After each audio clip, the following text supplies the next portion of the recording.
Alhamdulillah nahmaduhu wa nasta'inuhu wa nastaghfiruh wa na'udzu billahi min shururi anfusina wa min sayyiati a'malina. Man yahdihillahu fala mudilla lahu wa man yudlilhu fala hadiya lahu. Ashhadu an la ilaha illallah wahdahu la syarika lahu wa ashhadu anna sayyidana Muhammadan abduhu wa rasuluhu la nabiyya ba'dah. Allahumma salli wa sallim wa barik ala sayyidina Rasulillah sayyidina Muhammad ibn Abdullah al-qaimi bihuquqillah ma daqat illa wa farrajaha Allah wa ala alihi wa sahbihi wa man tabi'ahu wa walah wa la hawla wa la quwwata illa billah. Amma ba'du faya ibadallah fa inni usini wa iyyakum bitaqwallah wa ta'atihi la'allakum tuflihun. Faqad fazal muttaqun. Faqad qala ta'ala fi kitabihil karim wa huwa asdaqul qailin. A'udzu billahi minasy syaithanir rajim. Bismillahirrahmanirrahim. Ya ayyuhalladzina amanu taqullaha haqqa tuqatih ولا تموتن إلا وأنتم مسلمون. وقال أيضا بسم الله الرحمن الرحيم قل هو الله أحد الله الصمد لم يلد ولم يولد ولم يكن له كفوا أحد. Ma'asyiral muslimin, sidang ibadah Jumat rahimakumullah. Di sebuah masyarakat pada 14 abad yang silam, di kota yang disebut dengan kota Mekah, masyarakat tersebut didera dan ditimpa oleh krisis multidimensi yang sangat parah. Bermula dari krisis kepercayaan, keyakinan. Mereka terjerumus ke dalam akidah paganisme, menyembah berhala. Bahkan bukan cuma satu berhala, tetapi sampai 360 buah berhala yang disembah. Dan pada gilirannya berefek kepada krisis moral dan peradaban, di mana minuman keras, perjudian, perzinahan sangat digandrungi oleh masyarakat waktu itu. Dan juga tidak kalah parahnya berefek kepada krisis kemanusiaan, yang dimana bayi-bayi perempuan ketika lahir kemudian diketahui bahwa jenis kelaminnya adalah perempuan, dikubur hidup-hidup. Di antara sekian banyak suku ingin menunjukkan hegemoninya kepada suku yang lain, sehingga sering terjadi peperangan yang menelan tidak sedikit korban jiwa. Ma'asyiral muslimin rahimakumullah, ketika masyarakat tenggelam dan terlena dengan situasi itu, tiba-tiba muncul seorang pemuda viral di masyarakat, membawa ajaran baru, ajaran yang diemban, yang dibebankan oleh Allah kepadanya, yaitu Rasulullah sallallahu alaihi wasallam, Nabi kita Muhammad sallallahu alaihi wasallam, membawa ajaran tauhid. Sontak para tokoh dari berbagai suku, kabilah, bahkan agama pada kaget dan tidak terima. Mereka khawatir ketokohan mereka akan punah, akan luntur di hadapan masyarakat mereka masing-masing. Sehingga mereka mengutus utusan kepada Rasulullah SAW dan menawarkan berbagai macam penawaran. Ada yang bertanya kepada Rasulullah, wahai Muhammad, jikalau engkau ingin harta, maka akan kami kumpulkan harta, akan kami berikan kepadamu. Jikalau engkau ini sakit jiwa, wahai Muhammad, akan kami carikan dokter yang terbaik, psikolog, akan mengobati penyakitmu supaya engkau tidak gila lagi. Atau kau ingin perempuan cantik, tinggal kau tunjukkan siapa dan di mana, maka akan kami nikahkan engkau dengannya. Maka Rasulullah sallallahu alaihi wasallam tanpa ragu menjawab, aku ini hanyalah Rasulullah, utusan Allah, dan menyembah Allah dan juga menyeru dan mengajak kepada kalian untuk menyembah kepadanya. Lantas mereka mengatakan, kalau begitu deskripsikan wahai Muhammad, terbuat dari apakah Tuhanmu itu? Apakah dari emas atau dari perak? Karena tradisi pada waktu itu membuat Tuhan, ada yang bikin dari tepung, ada bikin dari emas, ada bikin dari perak, ada bikin dari berbagai macam bahan. Sehingga turunlah ayat ini, surah Al-Ikhlas. Qul huwallahu ahad, Allahus samad, lam yalid walam yulad walam yakul lahu kufuwan ahad. Dikatakan juga bahwa ada dari tokoh Yahudi dan Nasrani bertanya kepada Rasulullah sallallahu alaihi wasallam, ansib lana rabbak wahai Muhammad. Hai Muhammad, coba terangkan kepada kami silsilah nasab dari Tuhanmu, keturunan Tuhanmu. Dari siapa? Maka turunlah surah Al-Ikhlas. Qul huwallahu ahad, Allahus samad, lam yalid walam yulad walam yakul lahu kufuwan ahad. Katakan hai Muhammad, sesungguhnya Dia Allah yang Maha Esa. Dialah tempat meminta segala sesuatu. Dia tidak beranak dan tidak diperanakkan, dan tidak ada satupun yang setara dengannya. Ma'asyiral muslimin rahimakumullah, karena kemuliaan surah ini akan kita jumpai banyak nama yang menggambarkan keistimewaan daripada surah ini, sekaligus juga mengandung apa makna dan pokok isi dalam surah Al-Ikhlas. Di zaman Rasulullah dikenal dengan surah Qul huwallahu ahad, bukan surah Al-Ikhlas, tapi surah Qul huwallahu ahad. Kemudian dikenal dengan Al-Ikhlas. Disebut juga dengan surah Al-Asas, yaitu surah pokok yang dimana memang tauhid adalah merupakan pokok ajaran Islam. Dikenal juga dengan suratul tauhid, suratul tajrid, wa suratul tafrid, yaitu artinya sama, yaitu surah yang berisi tentang keesaan Allah Subhanahu wa taala. Bahkan jikalau kita buka atau kita temukan Al-Qur'an cetakan Tunisia, maka di sana tidak ditulis dengan surah Al-Ikhlas, tapi ditulis dengan surah At-Tauhid. Dikenal juga dengan surah Al-Ma'rifah, yang dimana karena pada surah ini Allah Subhanahu wa taala mengenalkan hakikat ketuhanannya, yaitu Maha Esa, tempat meminta segala sesuatu. Dia tidak beranak dan tidak diperanakkan, juga tidak ada yang setara dengannya. Ma'asyiral muslimin rahimakumullah, mari kita urai satu persatu dari ayat surah Al-Ikhlas. Ayat yang pertama, Qul huwallahu ahad. Katakan wahai Muhammad, Allah Dialah yang Maha Esa. Maha Esa artinya di sini ada mengandung tiga hal, tiga makna. Yang pertama, wahid la saniya ma'ahu. Berarti satu, tidak ada yang dua. Satu dalam bilangan, tidak ada yang kedua, ketiga dan seterusnya. Satu dalam bilangan. Yang kedua, la nazira lahu wala syarika lahu. Tidak ada yang sebanding dan tidak ada yang setanding dengannya. Tidak ada bandingan dan tidak ada tandingan. Dialah ya satu-satunya, tidak ada bandingannya dan tidak ada tandingannya.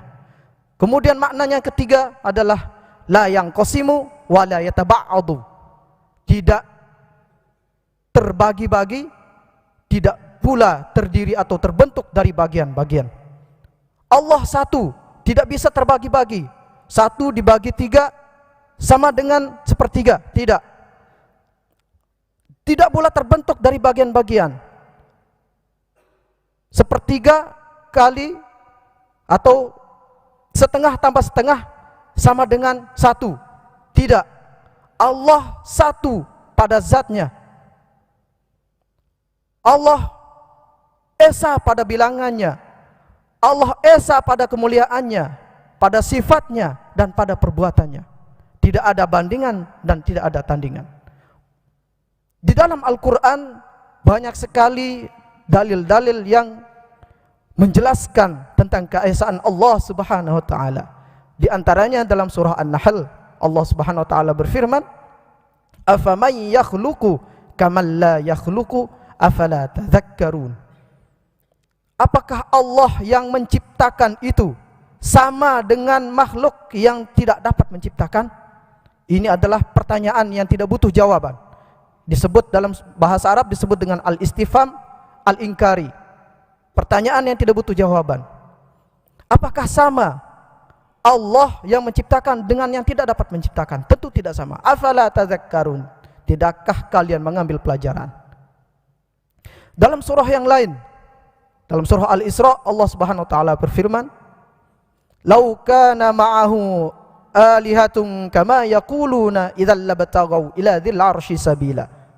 Seandainya ada Tuhan bersama Allah Subhanahu wa taala, Tuhan yang banyak bersama Allah Subhanahu wa taala, maka Tuhan-Tuhan itu akan mencari jalan untuk bisa menguasai arsy-Nya. Akan terjadi perkelahian di antara sesamanya. Maka ini pasti mustahil. Maka Allah adalah zat, satu-satunya zat yang berhak disembah dan tempat kita meminta.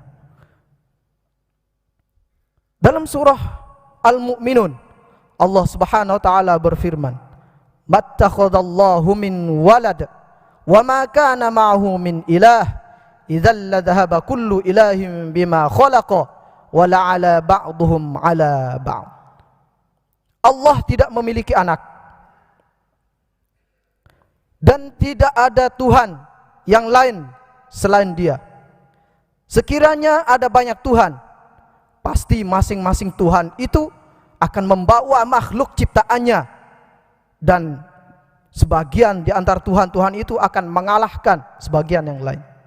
Bahkan dalam surah yang lain Allah Subhanahu wa taala berfirman, "Lau kana fihima alihatun illallah lafasadata." Sekiranya di kolam langit dan bumi ini ada Tuhan selain Allah, maka pasti akan terjadi kerusakan pada langit dan bumi tersebut. Ma'asyiral muslimin rahimakumullah. Inilah penjelasan Allah Subhanahu wa taala tentang keesaannya. Dalil nakli dan dalil akli tidak akan terbantahkan bahwa sesungguhnya Allah yang Maha Esa. Allahus Samad. Allah tempat meminta segala sesuatu. Allah tempat segala sesuatu bergantung, menggantungkan urusannya, menyandarkan perkara-perkaranya, menyandarkan kebutuhan-kebutuhannya. Karena hanya Dialah yang mampu memenuhi semuanya. Semua kebutuhan kita, semua kebutuhan makhluknya, hanya Allah lah yang mampu memenuhinya. Sehingga kita selaku orang mukmin mestinya tidak ada sandaran lain pada hidup kita, pada urusan kita, dunia dan akhirat kita, kecuali kepada Allah Subhanahu wa taala. Dikatakan oleh para ulama, "Man i'tamada ala malihi qalla, wa man i'tamada ala sultanihi dhalla, wa man i'tamada ala aqlihi ikhtalla, wa man i'tamada ala ilmihi dhalla, wa man i'tamada ala nasi malla, wa man i'tamada ala Allah fala qalla, wala dhalla, wala ikhtalla, wala dhalla, wala malla." Barang siapa yang bersandar kepada hartanya, karena mungkin memiliki harta yang banyak dan berlimpah, barang siapa yang bersandar pada hartanya, maka pasti dia akan terus merasa kekurangan. Dan barang siapa yang bersandar kepada penguasanya, pasti dia akan menjadi orang yang hina. Barang siapa yang bersandar kepada akalnya, maka dia akan menjadi orang yang labil. Barang siapa yang bersandar kepada ilmunya, pasti dia akan menjadi orang yang sesat. Barang siapa yang bersandar kepada manusia, pasti ia akan letih. Dan barang siapa yang bersandar kepada Allah, maka dia tidak akan merasa kekurangan. Dia tidak akan menjadi orang yang hina. Dia tidak akan menjadi orang yang labil. Dia tidak menjadi orang yang sesat. dan dia tidak akan pernah letih. Bersandar, meminta hanya kepada Allah Subhanahu wa taala. Lam yalid wa lam yulad. Isbatul azaliyah wal baqa wa nafyul zurriyah wat tanasul. Ini menjelaskan bahwa penetapan akan keazalian Allah, keabadian Allah, dan meniadakan, menafikan keturunan dan generasi bagi Allah. Allah tidak beranak dan tidak diperanakan. Sebab yang beranak dan diperanakan itu pasti itu bahru, pasti itu makhluk. Ketika kalau kita gambarkan ada Tuhan diperanakan, maka mesti dia akan sama dengan bapaknya. Ketika ia beranak, maka anaknya akan nantinya akan menduduki kedudukannya, dan ini pasti mustahil. Allah Maha Abadi dan Maha Azali. Dia awal dan tidak ada permulaan baginya. Dia akhir dan tidak ada kesudahan baginya. Walam yakul lahu kufuwan ahad, dan tidak ada satu pun yang setara dengannya. Isbatul azamati wal jalal wa nafyul andad wal abdad.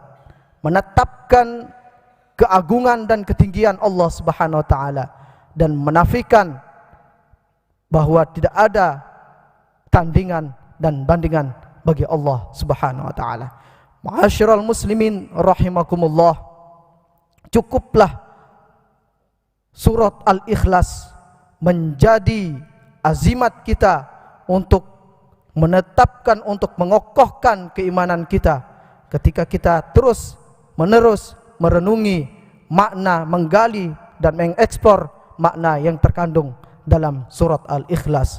Kita kuatkan tauhid kita, kita kuatkan akidah kita. Allah Maha Esa, Allah tempat bergantung, Allah tidak diperanakan, tidak beranak dan tidak diperanakan, dan Allah tidak ada bandingan dan tandingannya. Mari kita perbanyak membaca suratul Ikhlas, karena suratul Ikhlas memiliki banyak kelebihan dan keutamaan. Di antara keutamaannya dikatakan oleh Rasulullah sallallahu alaihi wasallam, "Man qara'a qul huwallahu ahad faka'annama qara'a sulusal Quran." Barang siapa yang membaca qul huwallahu ahad, maka seperti ia membaca sepertiga Al-Qur'an. Sepertiga Al-Qur'an memiliki dua makna, yaitu yang pertama, karena memang Al-Qur'an mengandung tiga hal secara umum, yaitu tauhid, hukum, dan kisah. Surat Al-Ikhlas mengandung tauhid, berarti sepertiga Al-Quran. Makna yang kedua adalah pahalanya. Ketika kita membaca suratul Ikhlas, maka kita memperoleh pahala seperti membaca sepertiga Al-Quran. Bahkan diceritakan ketika malaikat Jibril turun kepada Rasulullah SAW. Ketika itu tiba-tiba datang Abu Zar Al-Ghifari, salah satu sahabat yang mulia. Maka Jibril mengatakan, "Wahai Rasulullah, itu Abu Zar Al-Ghifari mau menghadap." Kata Rasulullah, "Kamu mengenal dia, hai Jibril?" Kata Jibril, "Dia lebih terkenal di langit daripada di kalangan kalian di bumi." Maka Rasulullah SAW bertanya, "Apa sebab dia memperoleh kemuliaan itu, hai Jibril?" Sebab Abu Zar Al-Ghifari memperoleh kemuliaan itu sehingga lebih terkenal di langit daripada di bumi. Maka Jibril mengatakan, di samping memang Abu Zar adalah orang yang baik, dia banyak dan sering membaca surah Al-Ikhlas. Oleh karena itu, mari kita sempatkan diri kita dalam perjalanan, dalam duduk kita, dalam berbaring kita, kita perbanyak suratul Ikhlas. Kita akan menjadi selebritis langit. Barakallahu li wa lakum fil Qur'anil azim, wa nafa'ani wa iyyakum bima fihi minal ayati wa dzikril hakim, wa taqabbala minni wa minkum tilawatahu innahu huwas samiul alim. Qulu qawli hadza astaghfirullahal azim li wa lakum wa lisairil muslimina wal muslimat wal mu'minina wal mu'minat fastaghfiruh innahu huwal ghafurur rahim.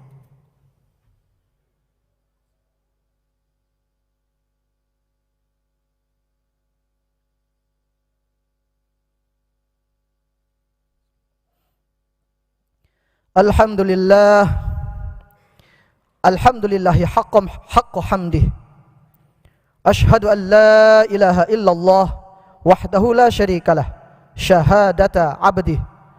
Wa ashhadu anna sayyidana Muhammadan abduhu wa rasuluh, sadiq wa'dih.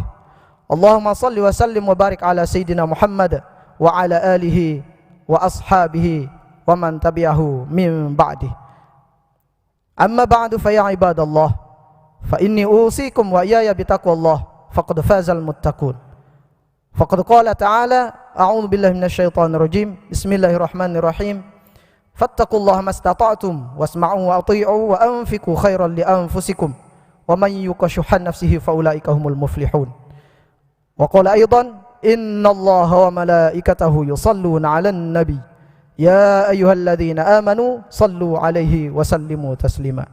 Allahumma salli wa sallim wa barik ala sayyidina Muhammadin fil awwalin, wa salli wa sallim ala sayyidina Muhammadin fil akhirin, wa salli wa sallim ala sayyidina Muhammadin fil nabiyyin, wa salli wa sallim ala sayyidina Muhammadin fil mursalin, wa salli wa sallim ala sayyidina Muhammadin fi kulli waqtin wa hin, wa salli wa sallim ala sayyidina Muhammadin fil mala'il a'la ila yaumiddin. Wardallahumma 'anil khulafa'ir rasyidin sadatina Abi Bakr wa Umar wa Utsman wa Ali wa an baqiyatis sahabati wat tabi'in wa tabi'it tabi'in wa man tabi'ahum bi ihsanin ila yaumiddin wa anna ma'hum bi rahmatika ya arhamar rahimin.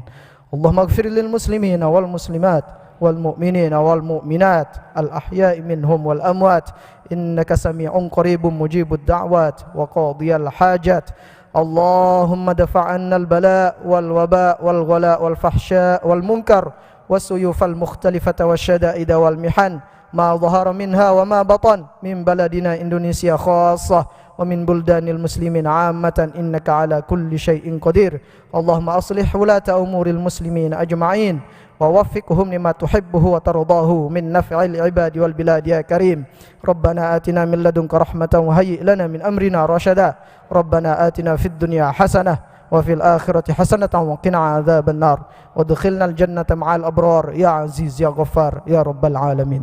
Ibadallah, innallaha ya'muru bil 'adli wal ihsani wa ita'i dzil qurba wa yanha 'anil fahsya'i wal munkari wal baghi ya'idzukum la'allakum tadhakkarun. Fadhkurullahal 'azima yadhkurkum washkuruhu 'ala ni'amihi yazidkum was'aluhu min fadlihi yu'tikum wad'uuhu yastajib lakum wa la dzikrullahi akbar.